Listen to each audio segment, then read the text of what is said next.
Hello guys, welcome back to my new blog. আমার নতুন ব্লগে তোমাদের সবাইকে জানাই স্বাগত। বন্ধুরা, তোমরা সবাই কেমন আছো? আশা করি অনেক অনেক ভালো আছো, সুস্থ আছো। আমিও ভালো আছি। তো ট্রেন্ডিং যে ভিডিওটি চলছে, সবাই সূর্যের তাপে ডিম ভাজছে, কেউ মাছ ভাজছে। তো আমিও ট্রাই করলাম, তো দেখা যাক কতটা সফলতা পাই আর কি। তো সবটাই তোমাদের সাথে শেয়ার করবো। তো প্লিজ বন্ধুরা, ভিডিওটি স্কিপ না করে দেখতে থাকো। আশা করি তোমাদের ভিডিওটি ভালো লাগবে। আর চ্যানেলটি সাবস্ক্রাইব করা না থাকলে চ্যানেলটিকে সাবস্ক্রাইব করে দেবো। আর যারা ফেসবুক থেকে দেখছে তারা ফেসবুক পেজটিকে ফলো করে দিও। তো আমি প্রথমে কড়াইটা দিয়ে দিয়েছি রোদ্রে গরম হতে। তো একটু গরম হয়ে গেছে, তো এরপর আমি এর মধ্যে তেলটা দিয়ে দিলাম। তো তেলটা একটু গরম হয়ে তারপর ডিমটা ফেটে দেবো।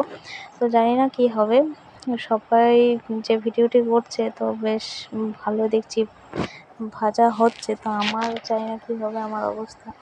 তো এই যে দেখো, তেলটা একটু হালকা গরম হয়ে গেছে। তো এর মধ্যে আমি ডিমটা ফেটে দিলাম, তারপর একটু স্বাদ মতো লবণ দিয়ে দিলাম।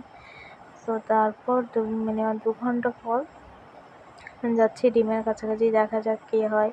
তো এই যে দেখো ফ্রেন্ড, কিছুই হয়নি ডিম। তো সাইড দিয়ে একটু সাদা ভাব, মানে ওগুলো একটু কালারটা চেঞ্জ হয়েছে, এইটুকুই ব্যাস। তো জানি না আমার সাথে কেন এরকমটা হয়, সবাই ভিডিওটি করছে বেশ ভালো হচ্ছে, কিন্তু জানি না আমারই কোনো ভুলের কারণে হয়তো এরকম হচ্ছে। তো শেষ পর্যন্ত এই যে দেখো ফ্রেন্ড, ডিমের অবস্থা। তো ডিমটা এখনও ঠিকঠাক ভাজা হয়নি, কাঁচা আছে। তো এই একটা ডিম ভাজার চক্করে আমার গোটা দিন গেল আর কি। তো আমার মতো অবস্থা তোমাদের কার কার হয়েছে প্লিজ কমেন্টে জানিও। আর ভিডিওটি ভালো লাগলে অবশ্যই লাইক এবং শেয়ার করে দিও। তো আজকের মতো এই পর্যন্ত, টাটা, বাই বাই। সবাই ভালো থেকো, সুস্থ থেকো।